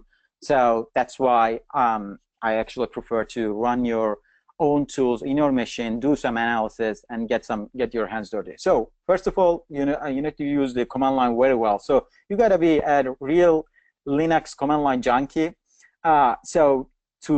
Because there are a lot of logs that you can manage by yourself. Even if you open it with a notepad tools, it's really hard to identify the problem because maybe you are looking for 5 or 10 lines of log that's really malicious, but in your log file there are 10,000 logs. So that's really hard to find out what's wrong with that. And you need to do some magic with these command line tools to grab the malicious attack. So for example, I wanted to show you some example here.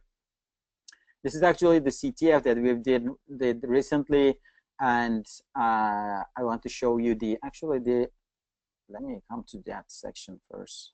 So this is the topology that I'm going to talk about today. So I'm actually going to analyze some of the findings on the web server that's in the middle of the screen. And also there's another server, Windows 2003, with these IP addresses. So something happened on this network and we don't know. We need to analyze these things. And I'm going to show you some small pieces of this incident, so how we can analyze these things. Of course, I assume that you have some SIEM tools, you have some log management tools to narrow down the stuff to some manageable piece of log. So in this case, we're going to analyze that. So in that section, I'm going to take a look at the web server logs to identify what's wrong with this web server. What can I find with command line tools? So here I am in the web server, the collection. So I collected the PCAP file, memory file, SQL logs, and also the event logs, including the inetpub folder. As you know, inetpub folder is the IES root directory. So in this directory, I wanted to find out some of the problems. And this is the best practice. If you have a web server, you usually need to look at the web server logs. Here we have the web server logs, and I will take a look at that. So first of all, before we start, you need to take a look at the size of this file, if this is a manageable size. So here, for example, it's a 250,000 lines of log, so there's no way to open it with a notepad file and understand the problem. That instead, what we need to do is we need to look at some of the clues that we can find. Of course, your users probably call you and say that, hey, I have some problem in my machine. I download something and something is happening on my machine. So you have some idea in your mind, but even if you don't, you can start with some basic commands. So for example, when I do this first, I usually take a look at the first 10 lines of the code by using head command. Head shows the top 10 of this log file. As you can see, this is an IES log file, and here's the fields for this log file, and the date, time, the server IP, the HTTP method, the directory or the URI, and the query string, the port, and the user IP address and user agents and some other stuff. So that's the general structure of this one. So how can I find such a malicious attack vector in a log file? So generally, we usually use a regular expression with grep, and I usually prefer some common words like SQL injection payloads, XSS payloads, or maybe even union, and also command line injection tools, or maybe alerts, because these guys are, common words that people usually try to find some of the interesting stuff from my server. That's why I usually use some of the common words that attackers use in my log file. So it will give me some idea, and I usually prefer to put some pipe at the end of my command, because if you press enter, it may pull up your your terminal. So you don't want to be in a position, because you would like to see what's going on here step by step. That's why I prefer less command here. When you hit the less command, it will actually create another virtual terminal here. Output is available here, and if you quit from this virtual terminal, your original terminal is going to be still available. So let's look at here. Some date, time, some URL here, and some interesting stuff here. It says product and 18 union select 1 2 3. So this is an interesting request, right? So this is actually I want to get. So that's definitely a SQL injection payload. It's trying to get something from my server. So how can I make sure that this is a SQL injection attack, and also it is successful or semi-successful? How can I identify that? You need to take a look at the two things. First, you need to take a look at the response code. So here it says 500. 500 means that your server is not aware of this problem. So it's trying to exploit a SQL injection, but your server says that I have no idea. I don't know how to handle this problem, so I'm going to throw an exception. This is the exception that really a problem, and definitely you need to take a look at the event logs to confirm that whether this exception is really coming from a SQL injection. Here is the event log of this server. We don't necessarily go into the details, but I'm going to show you real quick something. So here, for example, it says select connect SQL connection error, and you can see that it throws an error and also missing and command incorrect syntax near select. So this is a real common SQL injection side effect in your application log. So we understand that somebody is trying on my web server. There is a potential SQL injection, and here's the confirmation of this SQL injection attack. So we confirm that this guy is trying to do some exploitation in my server easily by using some of the command line tools. Of course, you can write more sophisticated tools. So for example, I need to get the attacker's IP address, which is right here. I think it's the 11th column here. Let's take a look at what these guys are trying to get from my server. What is what's the aim of this guy? So what I'm going to do is I'm going to cut this thing, the line. Actually, let me show you something first, and then we're going to cut that. Let's get the head again. So what I need to get from this log is first the the attacker IP address seems this one. Let's focus on this. Let's see what URLs this guy is trying to get from my server, so we can actually expand our attack vector, analysis. So let's show that, and then we can go jump over to the another analysis. So what I'm going to do is I'm going to use exactly the same thing, but this time instead of selecting selecting the common words, I will select my attacker's IP address. Okay, let's keep that ready because I will need that. I'm going to grab this IP address from my log file, which is this one, and I will cut this into a portion by using spaced elimination, and I'm going to get the field of 11th because that's probably my IP section, because I know you can actually count that 1, 2, 3, 4, 5, 6, 7, 8, 9. Actually, it's 9th. It's not 11. I just tried. It didn't match.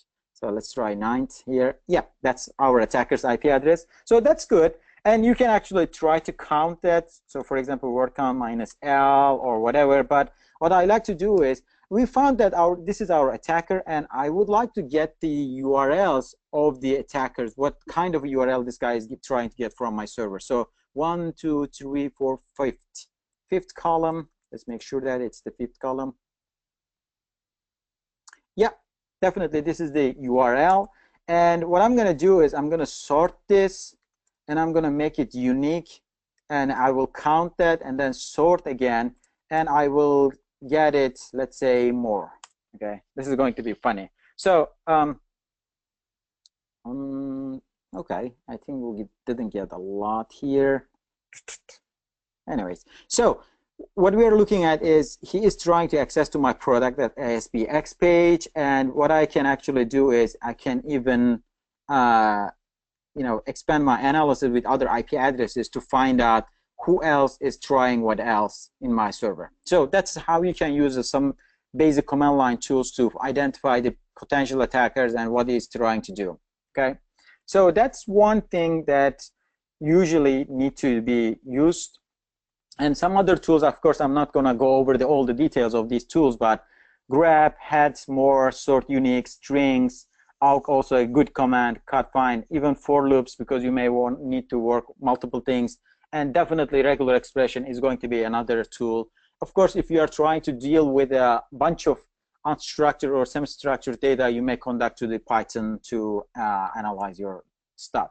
So I put some examples here, just my favorites to find out some of the interesting stuff from some log files.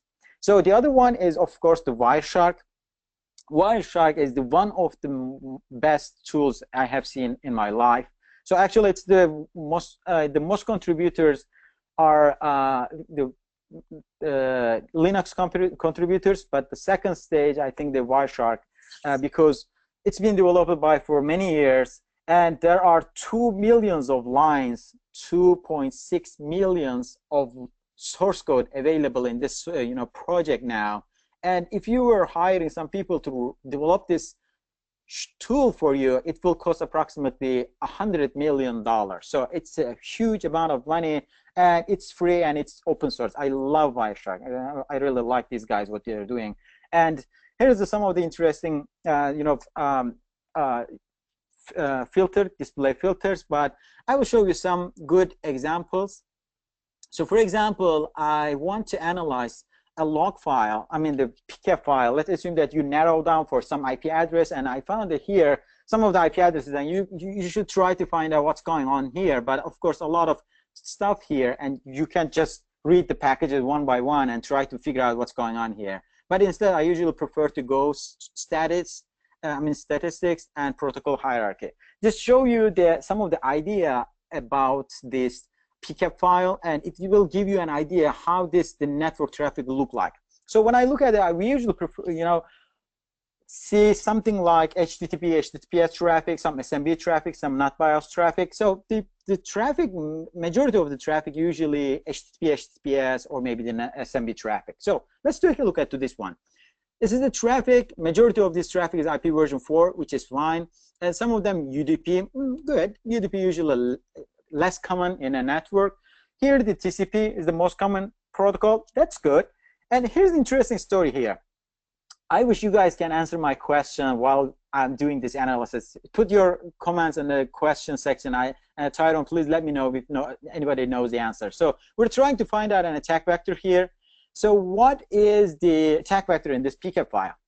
So when we look at to this one, there are X11 traffic, there are virtual capturing, telnet, SSH, SMTP, okay, SSL, on R login, remote shell. So what's going on in this network? So somebody have PostgreSQL here, MySQL here, and Apache JServer here. So, and also there are a lot of virtual protocols going on, X11, virtual network computing, telnet, SSH. This is an interesting network. I have never seen somebody like that, because if you're in an environment, if you have a network, you usually expect some traffic to come in, but this is almost evenly distributed for this IP address. So that's interesting. So what is the attack vector on this PCAP file? Of course, I can hear you guys, but I hope somebody said this is a port scan, right? Because of somebody is trying every single protocol to find out if there is any available port exists in my network. So this is a typical port scan traffic, how it's look like, and you can easily address this by using Wireshark. Of course, I filtered out before the session, so I can focus on one IP address. This is what you're gonna do. If you are suspected one IP address, you can filter down and see that. So this is how it looks like. And of course, you can use some of the interesting stuff here. So for example, if you are suspected from command line injection, you can search for frame contains, let's say, executable, right? If there is any executable, you will probably see that, but it's not available on this one. So, and by the way, if you would like to write an display filter and you don't know how to write it, just find the right package for you and just drill down for the corresponding thing that you are looking for. For example, I want to see the TCP SIM packages. Just right-click on that and say prepare filter selected. Okay, this will create a nice display filter for your TCP.flags.sin is equal to 1. So that's that easy. And if you don't know how to write an IP level, just click on the IP address that you're looking for and then say prepare selected. So IP.destination is something. And if you are not interested in IP destination and both direction, you can use IP address instead of IP destination or IP source. Yeah. So this is how we can use Wireshark to find the potential attack vectors here. And Wireshark is also a really good Swiss Army tool in our tool set. So the third one is volatility. I also like this very much because if you're dealing with an incident response, you usually have the biggest problem is volatile memories, right? Because the RAM is inconsistent. After an hour, your memory might be wiped out, and there might be a lot of interesting stuff in your memory. So you need to capture that memory as soon as possible if this is a really interesting case. And after you capture the memory, you need to analyze that memory. So this is where volatility comes into play. It's a nice Python framework. It's an open source tool. It has a lot of APIs. You can create your own tools as well. So it's really common. And it's available from volatilityfoundation.org. And there are a lot of good stuff about volatility, but I'm not going to drill down every single detail. But instead, I would like to show you some basics about volatility. So you can run either volatility standalone or maybe the volatility Python framework with Python command. And you need to specify some plugin and also the image file and also the profile. So these are the important parameters that you need to specify. The image file, obviously, the image file that you have captured from the target machine, that's fine. But the profile is also important. You need to find which profile you are working on it. So volatility is really sensitive about the profile, so you need to choose that one. And this is the plugin that helps you to analyze the image file. So what is these profiles or maybe the plugins look like? So volatility have a bunch of different profiles starting from Windows XP all the way down to Windows 10. So there are a lot. And of course, you can analyze Linux and Mac OS, but usually we're facing with the Windows-related incidents, so that's why Windows is listed here. Of course, volatility can analyze Linux and macOS memory images too. And also, you can access to the Windows or Linux or Mac command line references here. I'm going to show you a few hot ones. So if you're dealing with, so for example, the process, you can use the process and DLL category, or maybe you're looking for some of the registries, you can use the registry sections here. And here's the, again, our structure, and here's my favorite ones. So PS list shows you the process list, PS tree shows you the hierarchy of the process. So for example, let's take a look at the interesting stuff in my infected machine, one of my infected machine. I want to look at my web server's Windows memory file, the memory file, by using my volatility command here, which is supposed to be in my history. Yeah, here I will use volatility standalone framework with the memory image of this memory file, and also this is a memory of Windows 2000 R2 Service Pack 1 x64-bit. And I will use NetScan, which will give me the netstat output of a Windows server. So this is why important, as you guys all know, that the network connection between two machines is the most critical and most important one. So if I look at here, I see a bunch of good stuff. Some of the close connections, some of the open connections here, seems interesting, but nothing is obvious here. But you need to take a look at the process names. That seems interesting. So for example, here in ab.exe, it seems an uncommon executable file to me. So, and it has an established connection between one of the IP address that's not belong to me, and sorry.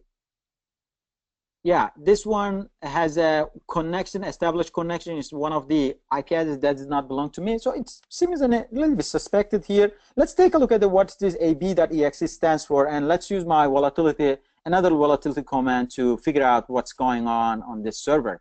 So this time I'm going to use PS3, which is the process tree. Okay, I think I need to delete this one because I'm already in the volatility directory. So I would like to take a look at who is the parent of this AB and also where it's coming from.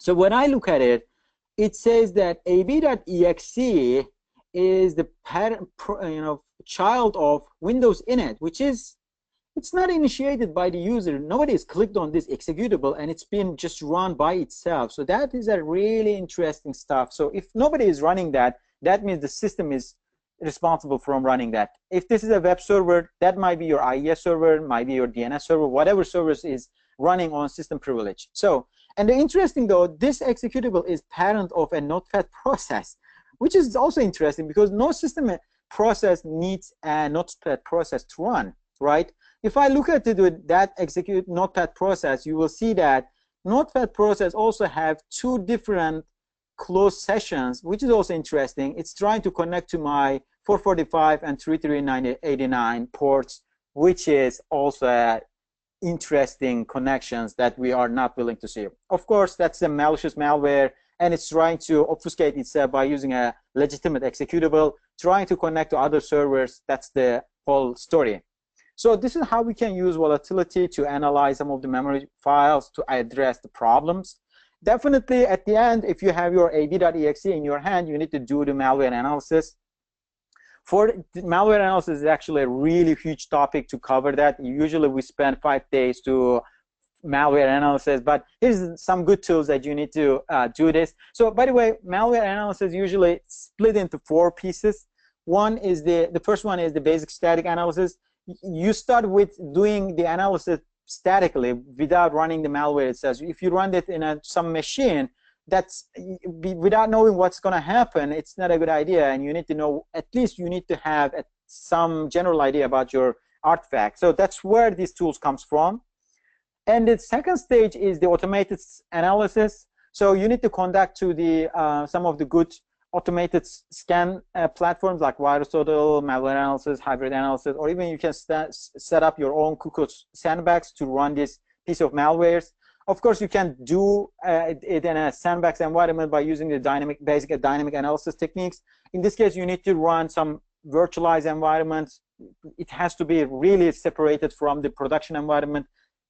please guys, keep that separated from the production environment. If you infect your malware to your production environment, that's going to be a disaster.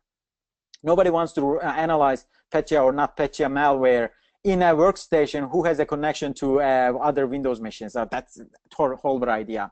So of course you need to simulate some of the internet related stuff. That's why APT DNS or maybe some of the Remnox tool comes into play. Some of the good system internal tools and Process Hacker are my favorite tools too. Everything's too small, tiny tools to quickly search something in your machine, and definitely Wireshark. So these are the basic analysis. Of course, in some cases, you need to do some advanced analytics. That's where the reverse engineering comes into play. You need to use either Oli Debugger or Immunity Debugger to do some, let's say, assembly level analysis or maybe the code level analysis. And of course, in the dynamic analysis, you need to run this piece of malware in your machine by attaching some debuggers, because if you don't run in a debug attach, it may have some capabilities to bypass the detection of some of the antiviruses, some of the virtual environment, and things like that. So that's where the advanced dynamic analysis comes into play. If your malware have some anti-analyst techniques already in place. So that's the end of my presentation. I have two small reminders for you guys. First of all, we're running a training session. If you guys are interested in, you can find my training session in meetup.com/free cybersecurity training. This is our training page, and the next week we're going to cover the threat hunting with Splunk, and then we're going to go with two more machine learning stuff. So we're going to go an introduction to machine learning for threat hunting, and then do some practices in threat hunting by using machine learning. And second, this is my company, Norm Shield, as we're providing not SOC capabilities, but we're providing threat and vulnerability management, and also we can show you how your security posture look like from the outside. If you would like to get your scorecard, just drop me an email, or maybe if you have any questions, just send me your questions. All right, Tyrone, it's your turn. Let me know if anybody have any question. All right, so I'm back. As you can see, you know, there's a reason why I keep Candan really, really close. He's very, very smart, very, very talented, and you should all definitely check out his meetup if you guys are in the area. If not, I believe Candan posts most, if not all, of his meetup presentations on the Norm Shield YouTube channel. It's a lot of good stuff. I highly, highly recommend it to everyone, right? To everyone. It literally walks you through just about everything you would need to know from the beginning to end. So definitely check that out. It is past 8 o'clock right now. We are about to call it a night. The next time we will meet up will be in person. We are having a intro to dark web meetup in Reston. You know, our sponsors for that night is IC1 Solutions, and it doesn't matter if we fill up that entire space with 300 people. We will all be there. As a matter of fact, we're actually trying to get 300 people there.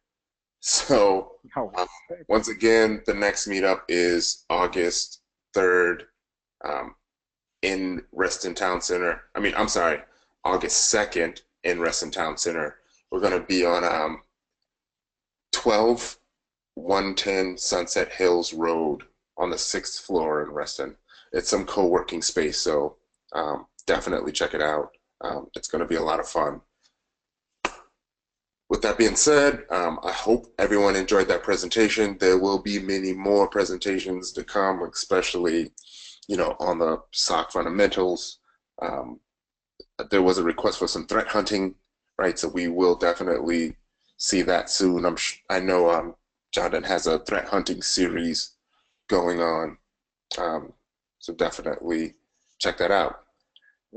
Lastly, to follow up, in the follow-up email, once the video for this is finished rendering, everyone will get a follow-up email, and that along with this presentation and what else? The details for the website that everything will be posted on. All right, so if you have any questions, feel free to reach out to me at info@cover6solutions.com or Jonathan, which is, it was info@normshield.com, correct? Yep, that's right. Yep, info@normshield.com. Thank you, Vince, for the presentation. Thank you, Jonathan, for your presentation. And Nice. Thank you all for coming out. And we look forward to bringing you more. Have a great night, everybody. Thank you, Tyrone. Have a good one. Mm-hmm.